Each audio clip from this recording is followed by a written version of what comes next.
Welcome to the Ancient Coin Podcast with Aaron Burke, a show about ancient coins from the viewpoint of a seasoned professional with nearly 30 years' experience. Here's Aaron Burke and Mike Nottleman on the Ancient Coin Podcast.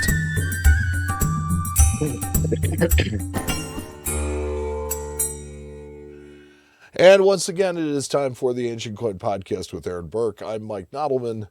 I'm Mike Nottleman. Oh, wait, I'm Aaron No, you're Burke. not. I'm Mike Nottleman and you're not. So, long story short, I work for this man and he makes his living dealing in ancient coins. But I know really nothing about ancient coins, so he's decided to teach me. So this is his way of showing me around the ancient world. And if you want to learn about it with me, you're welcome to join along with our podcast. Tonight's episode, we are going to talk, of course, about some auctions.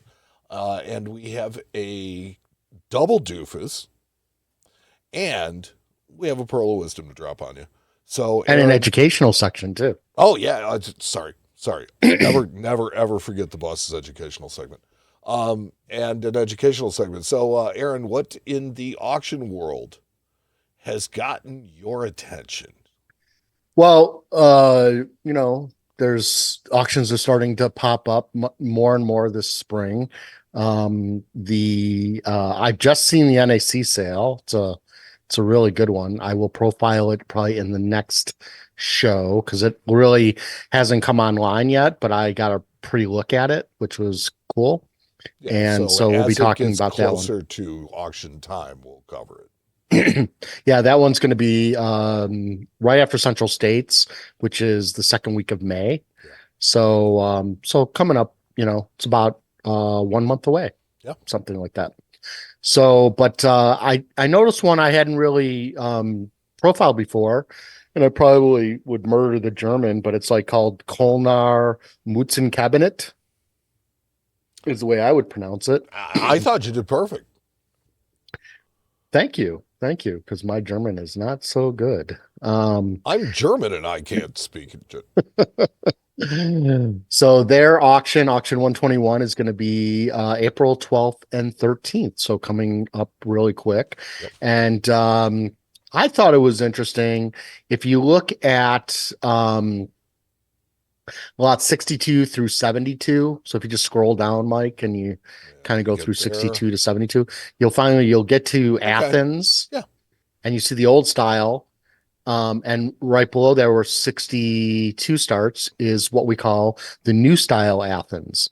And so you have the old style, then you have the new style. And the new style is really under the Romans. So it's under Roman rule. The dies completely changed. They're much flatter, much bigger, as far as its size in diameter, and the image changes. Still have Athens and the owl, but now the owl is in a wreath on the reverse and standing on a amphora, which is a vase, and then usually has symbols, which will determine its dating and also the magistrate that maybe was minting that area as well. And so they have a nice run of them here, 62 through 72. And you can see all the different symbols just to the right on the reverse. You'll see there's one that has a B, and there's one with a victory, and all kinds of very cool symbols. And you'll also get, like, on the base itself, sometimes you'll get a letter, an H or an I or a delta, something like that. And the book you use to mostly catalog these is by Thompson, and it was an ANS article, actually, in an ANS publication. The dating was actually off, and so they had to redate that. I think it was off by 20 years. Recollection. My recollection is correct on that. These used to sell, on average, where they're starting them around $300 to, $800. They've gone up quite a bit. I don't expect these things to sell for, they'll probably be in the $1,000 range. That's typically where they're at now these days, anywhere between 1,000 and 1,500. But they're still pretty reasonable. But what's nice about them is there's a lot of different. Yes, they all look the same, but there's a lot of cool variety in the symbols. They do and they don't, though. I mean, these are clearly they're different, and it is kind of cool though to look at the It's not even a progression, to look at just the variance from one to another to another to another, and it's neat. Yeah, and if you look at the style, look at number 63 and 64. The obverse, the 64 is magnificent. I mean, look how beautiful the portrait is, how well done the owl is. It's just, that was a master die engraver. And then you get to, if you scroll down to say like, I don't know, probably like number 70 or 72, you can see it's not as good of a die cutter. Looser features, not so well done, kind of sloppy, essentially. And really that's what I look for when I'm looking for a great style coin. You can see how much better that lot 64 looks stylistically, how tight the details are, and how much more beautiful and realistic it is than some of the some of the other 72 is a lot sharper. It's sharp, but it doesn't have that crispness, especially with the owl. So look at how tight the owl is. Yeah, you're right. On 64, it's good, and 63, the head is amazing. The helmet, 63, the head is quite good. That's actually a really good one, and you'll have in the symbol you have Sol. You can see the sun god or Helios is probably who it is. Who has sun rays coming out of its around his head, which is very, very cool as well. And there's actually a issue with an elephant with quadriga, which actually refers to Sulla. So, which is really cool as well. So it's a very historical coin for that reason. So again, very, very cool area. You don't always see a bunch of these in a row like this. They tend to be sparser as of late. And so this is the first time in a while I've seen an auction that's got a run of them, a small run, which is pretty cool. So so check those out. Lot 205, I picked out just because it's a beautiful provincial coin. These were minted in the Black Sea region. This is Philip I with Oditilia Severa. His wife, minted between 244 and 249 AD. And you see that center dot between their faces? That's actually like a hole. It was probably used to mill or to kind of form the die itself. You find that same hole on Ptolemaic bronzes as well, from the Ptolemaic Empire, and you do find them on these provincial Black Sea coins. Is it like a centering hole? Yeah. Okay. Yeah. And so some people would say it's there to hold the coin in place while they're striking the coin, because it's both on the obverse and the reverse. Right. You can see it in the fold of her clothing on the reverse. And some say it's used to actually form the planchet when they're making the planchet. That makes more sense to me. And that's probably the case. Sure. And it just doesn't strike out. Right. And so, but it's a beautiful provincial coin. These aren't expensive coins, guys. But this is really well done. Look at the work on the faces, the eyes really pop out. The reverse is done really well. And, this is a coin that somebody's going to pick up for $250 probably in the end. It's not an expensive coin, but these provincial types are really interesting. They have a lot of great mythological type reverses, and it's like endless, because these are basically the city coins for all of the Greek world that were issued under the Romans. And so, again, it will have that Greek legend, not Latin, like the imperial coins will have. And will just be, there's all kinds of unknown types that we find constantly, just even to this day, where there's only one or two known. I had a collector bring in his laptop, and we were going over some of his coins, mostly Provincial, and he was showing me coins I'd never seen before. So it's just, there's so much available in the thousands of years that they were producing these things in the provinces. So, and they're not expensive. And that's really wonderful that we can still buy these things pretty inexpensively and really enjoy them. Yeah, an estimate of 50 euros. Yeah, and it's up to 48. I think it'll hit the estimate. I think there's a good chance. Yeah. Yeah. So, and then if we move on, a coin I really love.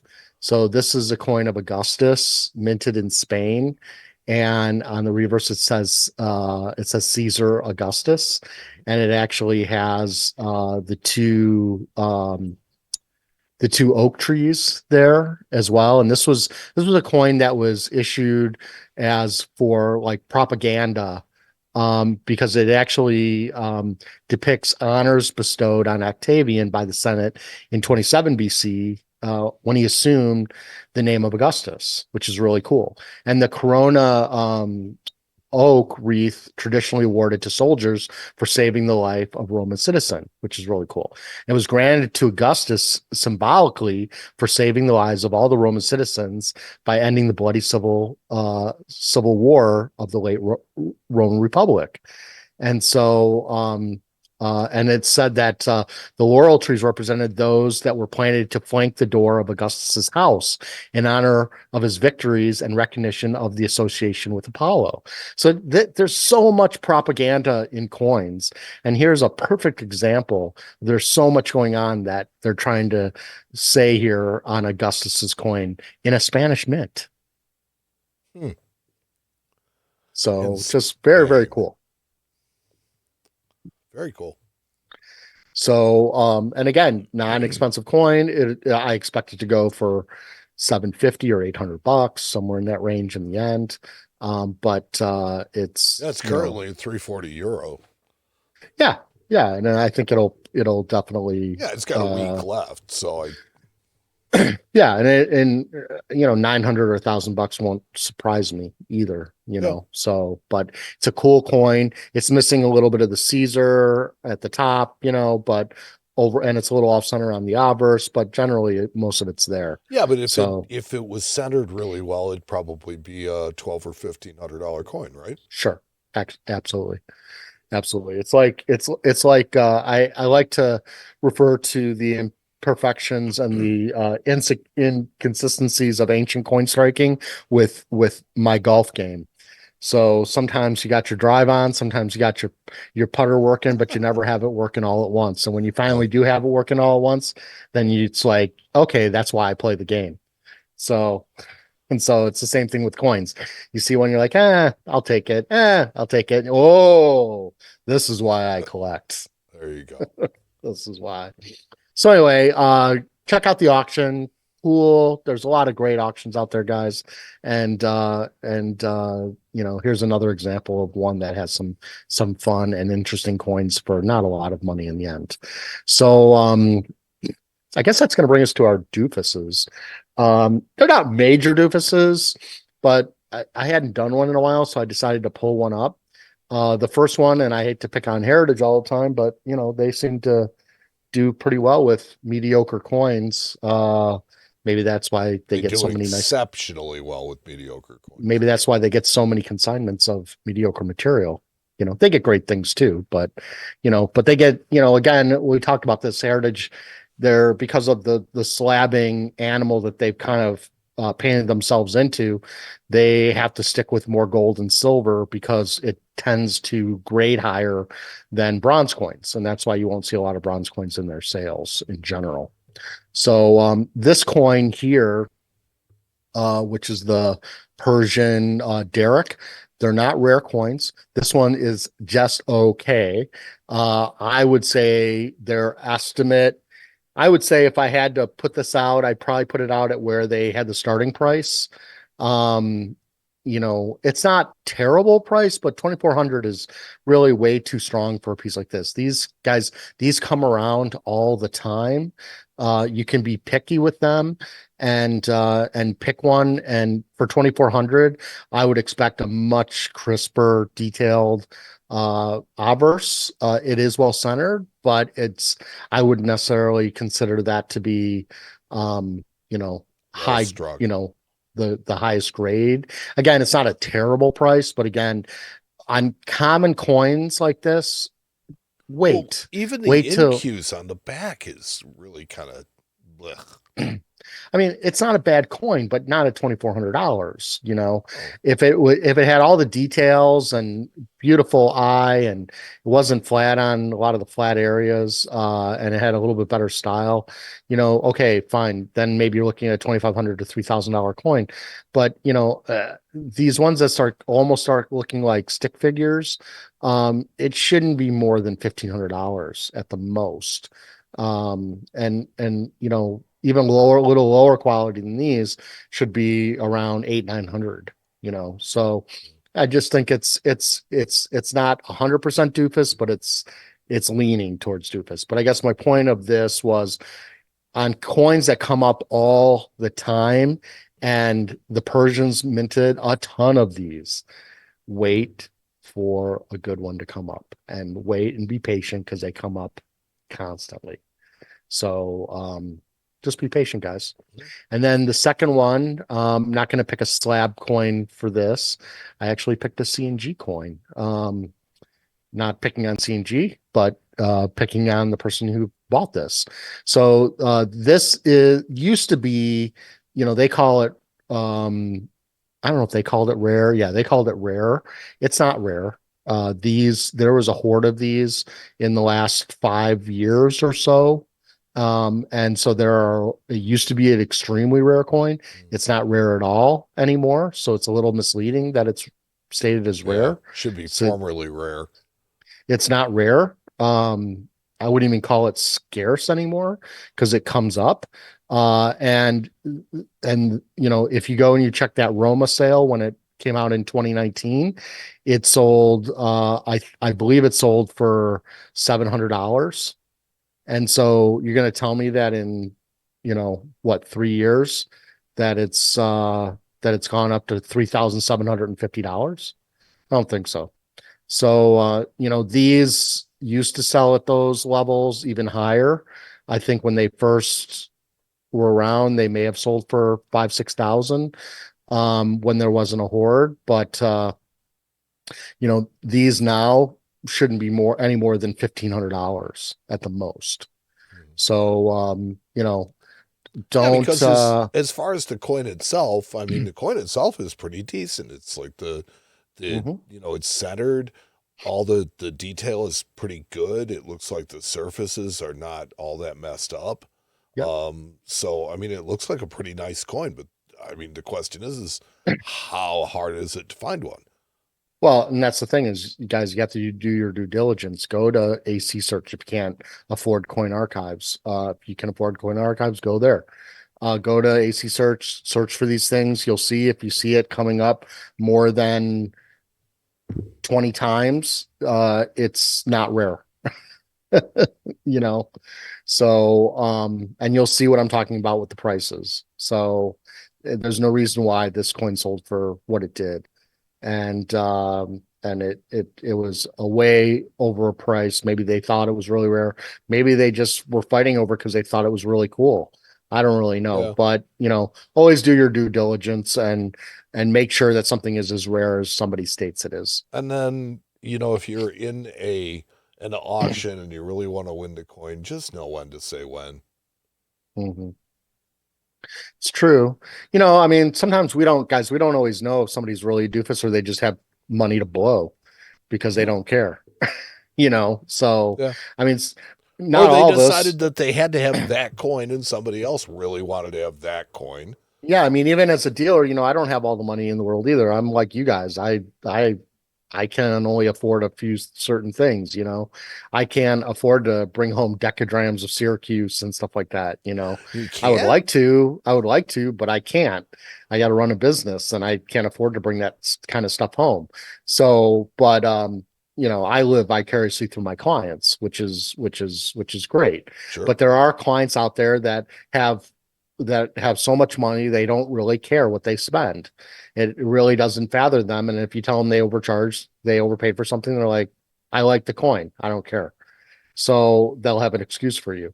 So, but, this wasn't, I wouldn't say this was necessarily so crazy, but it just was, they probably paid over double what they should have for the coin. And if the coin only sold for $700 or whatever it sold for in 2019, it didn't go up by that much.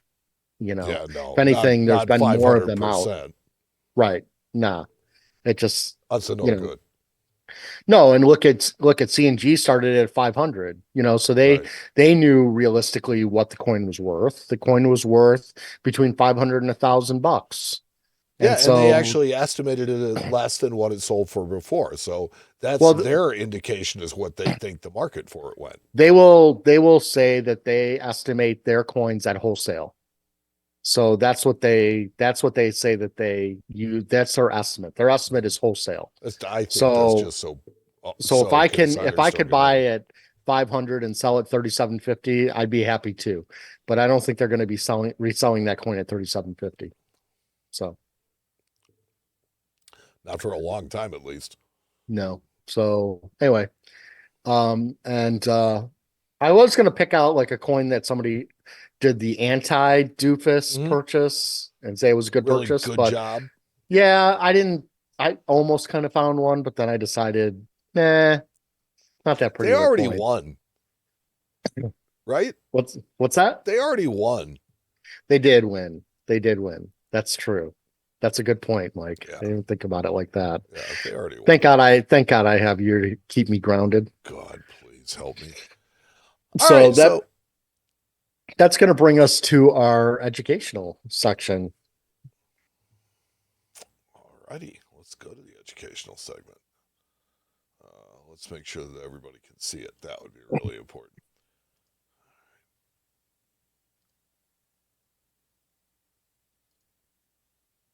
Oh, loving it. So I thought it'd be fun to do one on Mark Antony, Legionary, Denarii. It's easy for you to say. And why not put a die from the reverse of one of these Legionary Denarii? So it's said that Mark Antony had up to 23 legions of legions under his control, which was also part of his navy. He had, I believe, something like 700 ships, something like that, plus 15,000 cavalry. And most of the coins were issued in Patras. You can see just not far from Athens, relatively speaking. Yeah. And on the coast there. And he was actually minting coins for all his different legions. And so on the obverse, you would have a galley warship, and on the reverse you'd have eagle standard, military standard, and he would actually name his legion that of who he was paying them to. Most of these coins were issued, Mike, if you want to go to the next slide, kind of a little bit of a history here.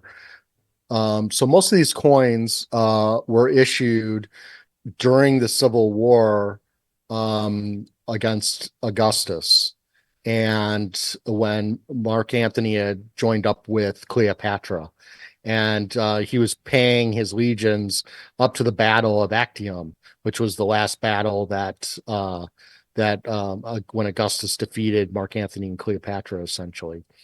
It's said by Harl, if you read there, that almost 25 million coins were issued. That's a lot. And there could be as many as 35 million. And It had a little bit less silver than the official imperial coins did, but massive amounts. And so they're not rare coins at all. In fact, they were collected and held in circulation for all the way up until the reign of Vespasian. And so, a very historical coin. And my guess is that because they were, maybe Mark Antony in a small way was kind of revered in certain areas of the empire. And so they just hung on to these things and they kept on using them. I used to, a lot of these things, Mark Antony, because the Legionary Denarii are so common in general, they were very inexpensive. I used to be able to buy just VG ones. I could buy them 100 at a time in the 90s for 20, $30 a piece. And now I'd be lucky to buy worn ones for 100. And mint state ones are bringing, on average between $1,500 and $2,500 and up, depending on how nice they are. They're bringing really, really crazy money. I attribute some of that to the slabbing market, because in high grade, these coins can get real high designated numbers. And so it's a great coin because there's lots of them. There's a good chance to get into a mint state holder, maybe even a star, and get stupid money for them. Yeah. And so if you end up buying one for a great one for 500 and you get it in a holder with a high designation and you sell it for $2,000, it's a great profit, right? Yeah, you hit the jackpot. So I think it's really driving the market, and the popularity of who Mark Antony was and what this represented. There's a connection to Julius Caesar through Antony. It's all that romance of that particular time. So, and you can collect these, guys. There are some really rare ones that you're not going to be able to buy, but there's a lot of legions that you can buy that are very inexpensive. So, but if you go to the next slide, Mike will show what they call the first legion, which was Legion Prima, and it actually says it. So if you'll see the war galley on the obverse, and on the reverse you have the Eagle standard, which is military standards that they would use during war, carrying that around. And it says right below it, Legion Prima, below it. And so that's extremely rare. There's only about 3 examples known of that type. The last one selling in 2014 for about $8,000. So again, not if this was just a normal Legion, that's a $300 or $400 coin, not expensive. If you go to the next slide, Mike, they did do some, even though they're extremely rare, they did do some in gold. But here's Legion 2. And you can see they probably used the same dyes to mint the gold that they did the silver. Yeah, but the gold is extremely, extremely rare. I believe this gold one just came up. It's the second time it came up in auction, just brought $200,000. Crazy amount of money. But the one on the other Legion 2 there, today, if I went back about 5-10 years ago, that was about a $300 to $400, maybe $450 coin. And today that's probably a $1,200 coin, maybe higher. Now, to me, it looks as if the reverses are different, but the obverses look like they very well could have come from the same die. Well, I mean, there was lots of dies of Legion 2. I mean, think if they struck 35 million coins. Well, yes, they're all. You had to have a lot of different dies, even for one Legion. 35 million coins is just. I mean, for the ancient world, that's an unfathomable amount of silver. Well, they didn't have wire transfer, so. Good point. We don't pay our military in US dollars. They didn't accept a wire anyway. Yeah, that's true. That's true. So if you go to the next slide, Mike, you will see this is going to be Legion 3. Yep. Legion 3 was actually a legion that Julius Caesar he raised during his campaign in Gaul, and then Antony took it over after Caesar's death. So, and it's impossible that Antony raised one in a third legion in North Africa as well. So some of these legions you can actually do research on as well. So it's kind of a double-edged sword. You get the coins of Mark Antony, and then you can also do research and find out if there's something that legion actually did, which was interesting. So if you go to the next slide, Mike, you'll see we have Legion 4. And look at this. They spelled it two different ways. You have one die cutter that used the 4 eyes, Right. and then you have the other one that uses numerical IV. So, it probably was that I could be wrong about this, but that they started out with the 4 and then they went to the other one. And then Legion 4 also became known as Legion Scythia, which Antony probably raised his campaign against the Parthians. I thought you were going to say SEAL Team 6. Well, actually, there is a Mark Antony for that. Okay. So if you go to the next slide, we have Legion 12. And so sometimes in these, you can see here, it's a little bit different on the bottom right one. It says Legion 12 Antiqua. And that means the old one.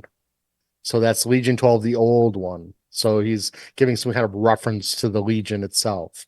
Sometimes he may be naming that Legion for where they came from, whether it be North Africa or some other spot. If you go to the next slide here, you have Legion 17 Classica. So, which, as it sounds, this was probably a Marine unit, and it's derived from the classic word classic, and it's a Latin word that really means naval fleet, and so probably a little bit better Navy team as far as that goes. It's said that Augustus or Octavian at the time had a much better seamen than Mark Antony. Mark Antony had these big ships, and Octavian had smaller but more experienced salesmen, and so seamen, and so that was one of the reasons why they won the war as well. So if you go to the next slide, we have Legion 8 Libya, which means that they came from North Africa, probably from Libya. It's probably where it came from. 8? This one looks like 23. Oh, sorry, my bad. Yeah, you got it. It is 23. I misread. Okay. My bad. Oh, I'm kind of skipping around a little bit. And then if you go to the next slide, we have, I think you have to go up one, Mike. There you go. This is Legion 23, which supposedly was the last Legion that he had. And supposedly Octavian disbanded the 23rd Legion after he won, and transferred its surviving legionaries into other units. So, which is interesting. But then there was talk that there was a Legion 33 or 35. And if you go to the next slide, I think you're there. Yep.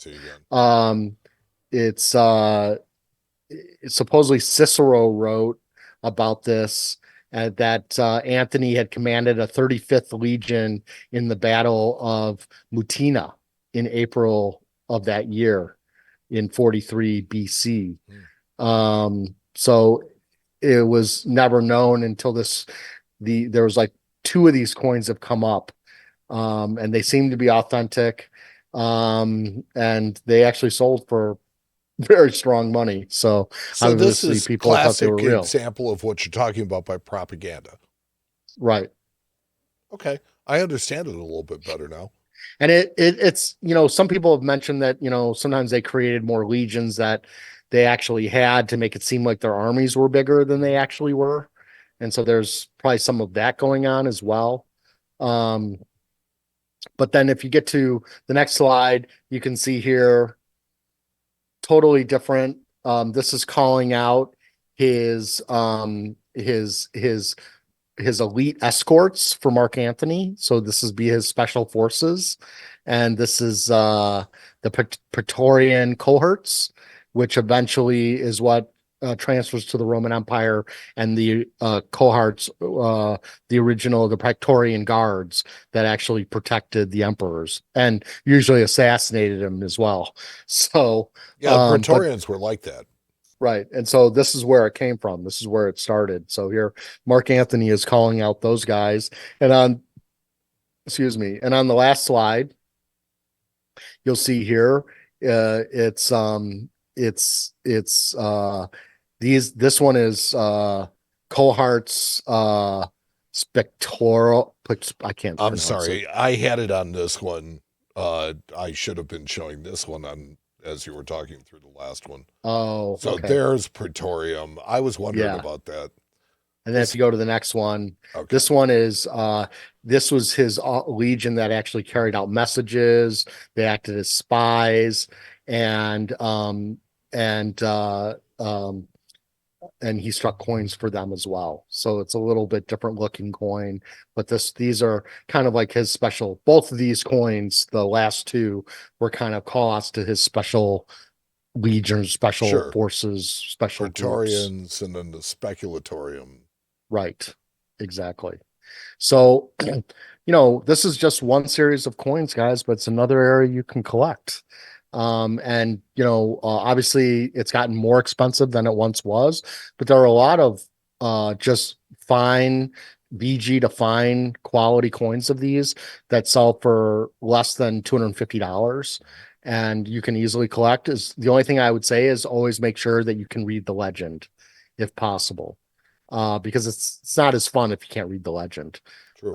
So as long as you can see the legend and you know what it is, then okay. If you can't, that's okay too. But I would say at least if you can see the legend, it definitely helps to know what you have.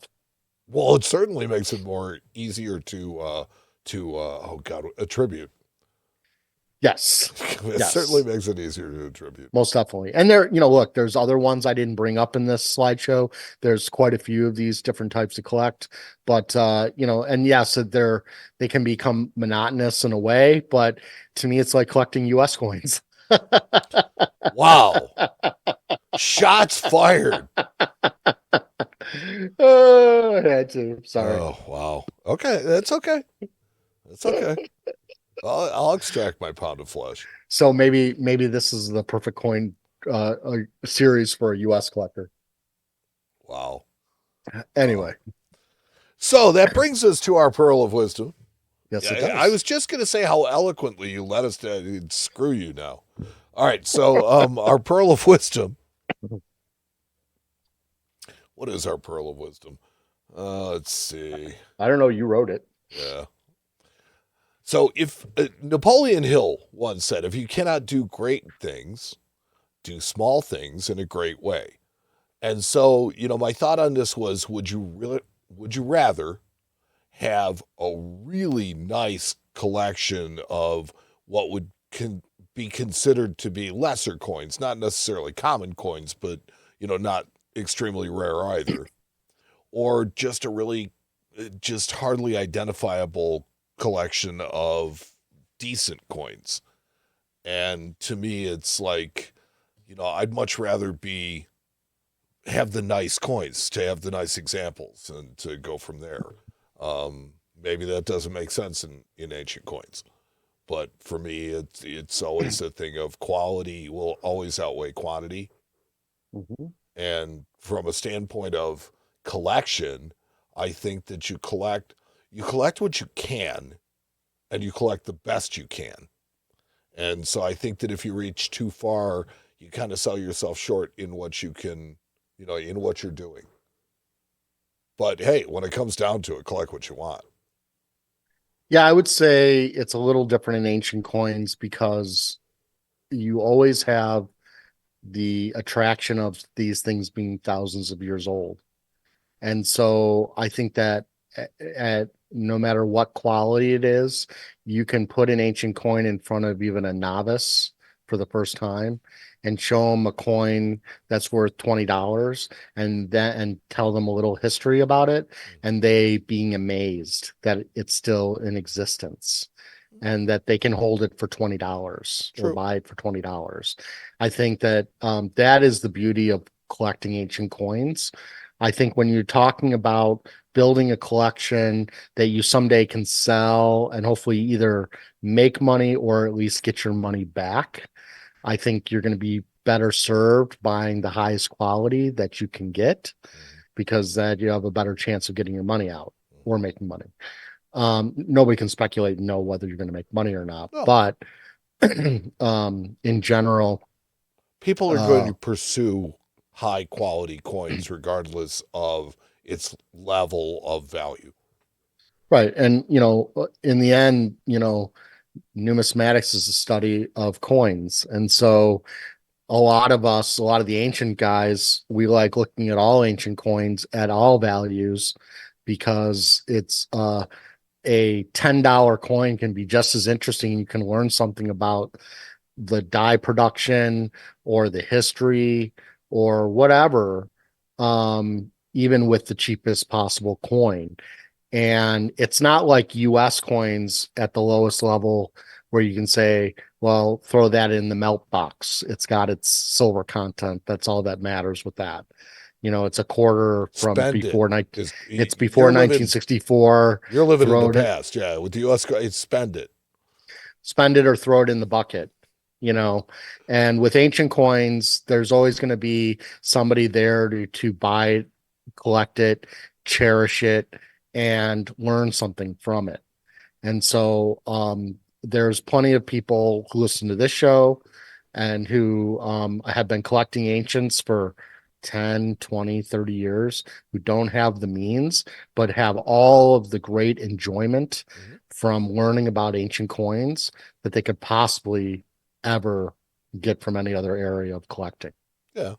Well, it's like since I started working in the shop, I've really stopped collecting US coins. And it's because, what I can afford can't compare with some of the stuff that I deal with every day. But it's like I can live vicariously through what we have in the shop. It's like you get to handle the stuff, I get to work with it. And then you send it off and you find a nice home and, that's what you do. So Yeah, I mean, it's for me, it's people always ask me, what do I collect? And I always say, well, what I sell is what I collect. And so my job is collecting. And we've mentioned this time and time again on the show that being a dealer, we're just like collectors. We're the same. The difference is we don't keep them. right. And so and we have learned to get good enough at this business to be able to buy at wholesale levels and make a market for something at the retail level. Sure. So, and be able to support our habit essentially. And so with collecting. And so and I was talking to a client today and I said, one of the best ways that I know of being a great dealer is not selling a coin once, but twice, and sometimes three times in my career. Yeah. And that means that I constantly have placed the coin properly at the right price and then got the coin back and resold it at the right price again to be able to get it back again. If I screwed every client that I sold a coin to, I wouldn't be getting those coins back. Or I'd end up with a lot of upset clients that they took huge losses. And so more times than none, I've either gotten the client out of the coin or antiquity at what they paid, or I've made them money. And so that's all I can ever hope to do. And the more I sell, the more I get to collect because the more things I get to see and the more I get to learn and so on and so on and so on.